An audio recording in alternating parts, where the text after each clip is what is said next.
রাস্তায় একটি মারাত্মক দুর্ঘটনা ঘটেছে। এই বাক্যটিকে আমরা দুইভাবে বলতে পারি বা লিখতে পারি। প্রথমটি হলো a terrible accident has taken place on the street. রাস্তায় একটি মারাত্মক দুর্ঘটনা ঘটেছে। আরেকটা আমরা বলতে পারি এই হ্যাজ বিন এর সাহায্য নিয়ে দেয়ারকে ইন্ট্রোডাক্টরি সাবজেক্ট হিসেবে ব্যবহার করে। There has been a terrible accident on the street. রাস্তায় একটি মারাত্মক দুর্ঘটনা ঘটেছে। লক্ষ্য করুন এখানে এই দুইটি বাক্যই, এখানে ইংরেজিতে এই দুটি বাক্যই মূলত এই একই অর্থ দিচ্ছে। এখন আপনার মনে প্রশ্ন জাগবে না, এই দুইটি বাক্যই একই অর্থ দিল কিভাবে? আচ্ছা, তাহলে এই দেয়ার ইন্ট্রোডাক্টরি সাবজেক্টই বা কিভাবে আমরা এখানে ব্যবহার করলাম, বা এই হ্যাজ বিনই বা কিভাবে আসলো? আচ্ছা, আজকে আপনারা এই জাতীয় সকল প্রশ্নের উত্তর পাবেন যেগুলো এই হ্যাভ বিন অথবা এই হ্যাজ বিনের সাথে সম্পৃক্ত। আমরা শুধুমাত্র এককভাবে দেখার চেষ্টা করব কোন জাতীয় বাক্যে আমরা হ্যাভ বিন অথবা হ্যাজ বিন ব্যবহার করতে পারি, এবং অল্টারনেটিভ বাক্য তৈরিতে কিভাবে এগুলো দুর্দান্ত কাজে লাগাতে পারি। লাইক আমরা আরো কিছু বাক্য নিচ্ছি।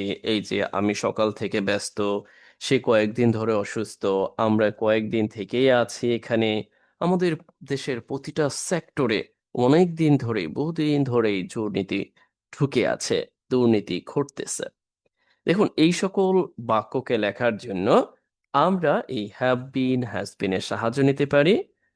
আমরা চেষ্টা করব সমসাময়িক ব্যাপারগুলোকে গুরুত্ব দিতে এগুলোর পাশাপাশি। এই জন্য I'm requesting you, please take note.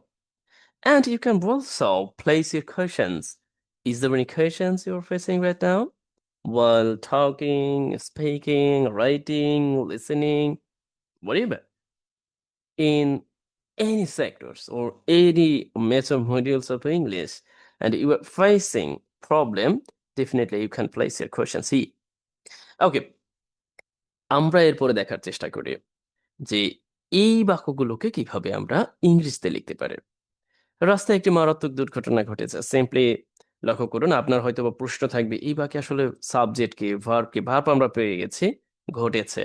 R subject হলো, আমরা আপাতত এই বাক্যের সাবজেক্ট হিসেবে নিচ্ছি একটি মারাত্মক দুর্ঘটনা। অনেকের কাছে মনে হতে পারে এটা তো প্যাসিভ হওয়ার কথা, কারণ দুর্ঘটনা তো একা একা ঘটে না, রাইট? আমি আপনাকে একটু ক্লিয়ার করে দিচ্ছি। যখন আপনি লক্ষ্য করবেন যে কোনো একটি বাক্যে এরকম কিছু ভার্ব আছে যেই ভার্বগুলোকে ইংরেজিতে বলা হয় ইন্ট্রানজিটিভ ভার্ব, সেই ইন্ট্রানজিটিভ ভার্ব দিয়ে করতে হবে। লাইক আমি একটু লিখে দিচ্ছি, ইটস কল ইন্ট্রানজিটিভ ভার্ব। এই ইন্ট্রানজিটিভ ভার্বের মূলত কখনোই অবজেক্টের প্রয়োজন হয় না। এই ভার্বগুলো দিয়ে আপনি খুব সহজেই কি করতে পারবেন? অ্যাক্টিভ বাক্য লিখতে পারবেন।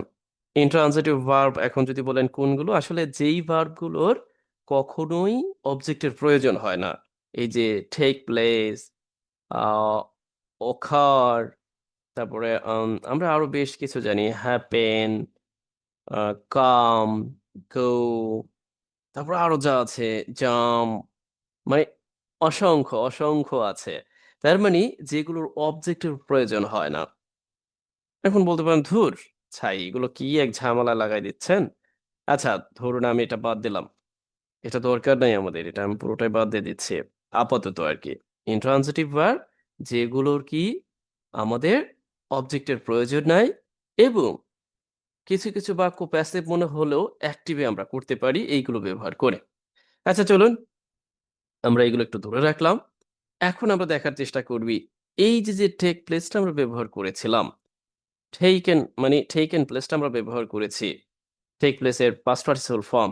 দ্যাট ইজ ওয়াই আমরা এই অ্যাক্টিভ বাক্যে ব্যবহার করতে পারলাম।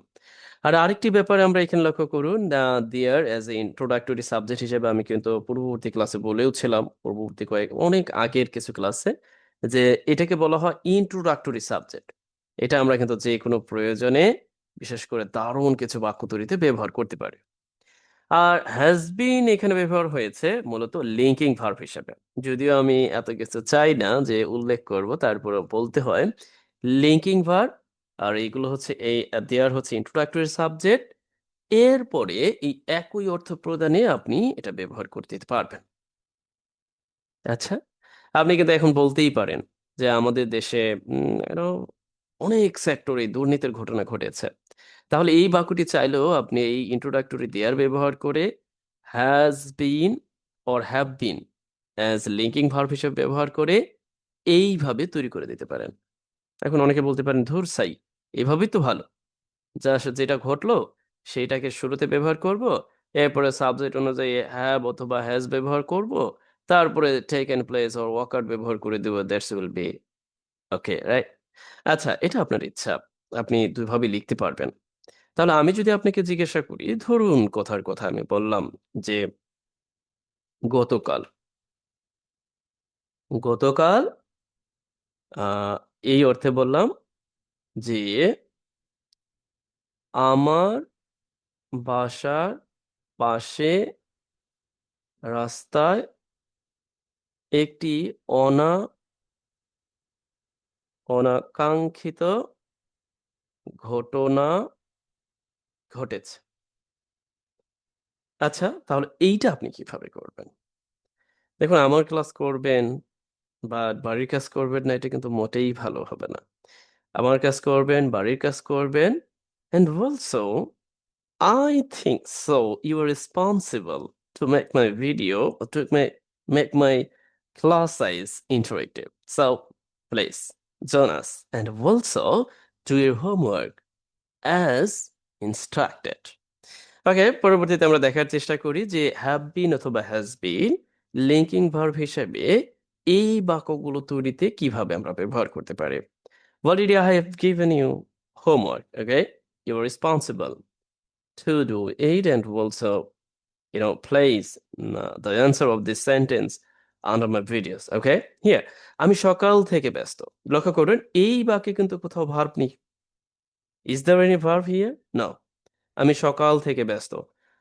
Simply, first I can write here আমি। এরপরে আমরা লিঙ্কিং ভার্ব হ্যাভ বিন ব্যবহার করব। তারপরে ব্যবহার করব ব্যস্ত ইংরেজিটা। তার মানে আমরা ব্যস্ত কি? It's busy. তারপরে আমরা এটাকে বলতে পারি আমরা অ্যাডজেক্টিভ ফর্ম। তারপরে I have been busy। এরপর আমরা লিখে দিব সকাল থেকে। আচ্ছা, since morning। আমরা তো এটা জানি। আচ্ছা, and this is called linking verb. But here you see, আপনি বলতে পারেন ও হ্যাঁ, তার মানে আমি have been has been এর পরে adjective form বসাতে পারবো, রাইট? আচ্ছা, কিন্তু আমরা কিন্তু আবার এখানে have been বা has been এর পরে একটি noun phrase ও দেখতে পাচ্ছি। So, or noun ও দেখতে পারি। সবসময় যে have been has been এর পরে adjective হবে, that's not correct. ওকে, এটা আমরা দেখলাম। তো একই রকম ভাবে আপনিও কিন্তু বাক্য তৈরি করতে পারেন। আমি সকাল থেকে ক্লান্ত। আপনি লিখেন। আপনি লিখতেই পারেন যে I have been tired. I have been tired since morning. আমি সকাল থেকে ক্লান্ত। No problem. আমি সকাল থেকে ক্লান্ত।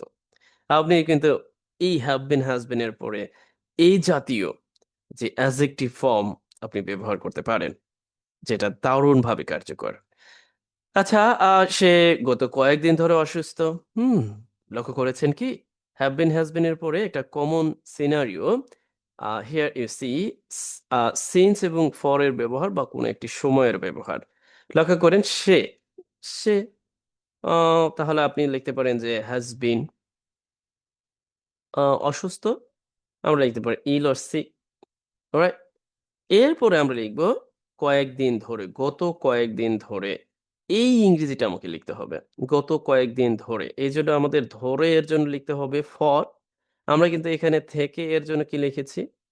থেকে এর জন্য লিখেছি since। এখন আমাদের ধরে এর জন্য লিখতে হবে for।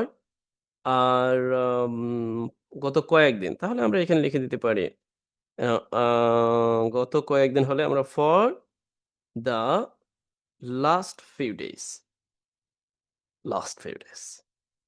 আচ্ছা, গত কয়েকদিন। এটা আমাদের কালার দরকার নাই। ওকে। For last few days, গত কয়েকদিন ধরে কে মূলত অসুস্থ। আচ্ছা। এরপরে আমরা লিখতে পারি আমরা সকালে ওকে, সকাল থেকে, আচ্ছা, সকাল থেকে এখানে আছে। তাহলে আমরা ঠিক এই আগের বাক্যের মতোই আছি বলতে আমরা সিম্পলি এখানে বলতে পারি যে এইভাবে যে উই হ্যাভ বিন, যেহেতু সকাল থেকে আছি, উই হ্যাভ বিন হিয়ার, এখানে আছি। We have been here since, তারপরে মর্নিং, সকাল থেকে আছি। বা সেটা হতে পারে যেকোনো সময়, ওখান থেকে, এখান থেকে, যেকোনো সময় থেকে আমি আছি। আপনি সিম্পলি কিন্তু লিখে দিতে পারেন।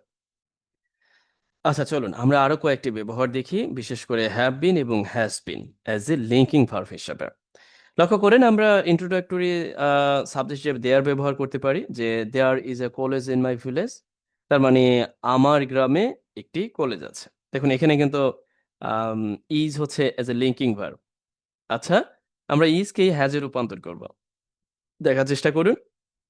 এবার there are two college in our area, but এই দুইটার সাথে যখন আমরা সময় যুক্ত করে দিব তখনই আমাদের হ্যাভ বিন অথবা হ্যাজ বিন এর ব্যবহারটা আসবে।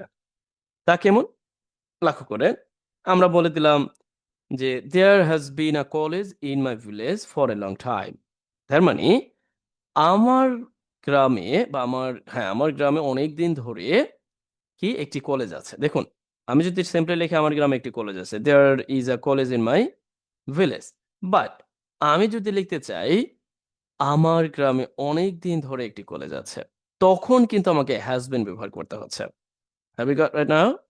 I think so we are getting something, right? Okay, তার মানে একই রকম ভাবে আমি যখন আবার বলবো যে there have been 2 schools in my area for 5 years, মানে 5 বছর ধরে আমার এলাকায় 2টি স্কুল আছে, তখন কিন্তু have been ঠিকই দিয়েছি। বুঝতে পারছেন? যখন আমরা এই সময়টা দিয়েছি তখন আমরা have been অথবা has been ব্যবহার করলাম। যখন সময়টা না থাকছে সিম্পলি, তখন আমরা is অথবা are ব্যবহার করলাম। এখন আপনার কাছে মনে হতে পারে সেটা হলো যে আমি ঠিক এই জায়গাটায় হ্যাজ বিন কেন ব্যবহার করলাম? দেখুন, কোনো একটি ঘটনা ঘটেছে, সেন্সটা কি? Present perfect, and that is why you can write here has been or have been। বুঝতে পারছেন? এখন বলতে পারেন কেন হ্যাজ বিনই দিলাম? কারণ হ্যাজ বিন বা have been as a linking verb হিসেবে when we use definitely, you can keep your eyes over the next noun or noun phrase। আমরা এই যে noun phrase-টি দেখতে পাচ্ছি বা নাউনটি দেখতে পাচ্ছি, this is a singular noun or noun phrase, okay? We can call it। That is why এখানে has been ব্যবহার হয়েছে। Otherwise, if see and this is a plural noun or plural noun phrase, definitely you can use have been here। I think so I've got right now। আচ্ছা, এই বাড়ির কাজটা কিন্তু করবেন। এটা কিন্তু বাদ দেয়া যাবে না। আচ্ছা, পরবর্তীতে আমরা একটু দেখার চেষ্টা করি যে আমাদের দেশে প্রতিটি সেক্টরে বছরের পর বছর দুর্নীতি ঢুকে আছে। দুর্নীতি ঢুকেছে বা ঘটতেছে। How can you write it? আচ্ছা, দুর্নীতি এটাকে আপনি প্রেজেন্ট পারফেক্ট কন্টিনিউয়াস টেন্স এর সাহায্যে করে ফেলতে পারেন। আচ্ছা, প্রেজেন্ট পারফেক্ট কন্টিনিউয়াস টেন্স এর সাহায্যে আপনি কিভাবে করতে পারেন? এটা আপনার উপরে দায়িত্ব দিব? না, ঠিক আছে, আমিই করে দিচ্ছি। আমাদের দেশের প্রতিটি সেক্টরে আ আমি যদি বলি কি ঢুকে আছে? দুর্নীতি। আসলে দুর্নীতিকে আমরা এক কাজ করি। করাপশন, দুর্নীতিকে আমরা সাবজেক্ট হিসেবে নিচ্ছি। আচ্ছা সরি। করাপশন, এরপরে হ্যাজ বিন, এটা কিন্তু প্রেজেন্ট পারফেক্ট কন্টিনিউয়াস টেন্স এর সাহায্যে করছে। has been taking place a a in our, আমাদের দেশের প্রতিটি সেক্টরে। প্রতিটি সেক্টর বলতে আমরা বলতে পারি in our every, এরকম ভাবে যে every single, এভাবেও বলতে পারি single sector of our country, আমাদের দেশের প্রতিটি সেক্টরে। এরপরে আমরা বছরের পর বছর এটা লিখে দিব। বছরের পর বছর ধরে। সেই ক্ষেত্রে আমরা লিখে দিতে পারি for years, বছরের পর বছর ধরে। আচ্ছা? মানে আ ধারাবাহিকতায় বোঝাতে আমরা সিম্পলি ছোট্ট করে লিখে দিলাম বছরের পর বছর ধরে। আচ্ছা, এটা খুব বেশি কঠিন মনে হয়েছে?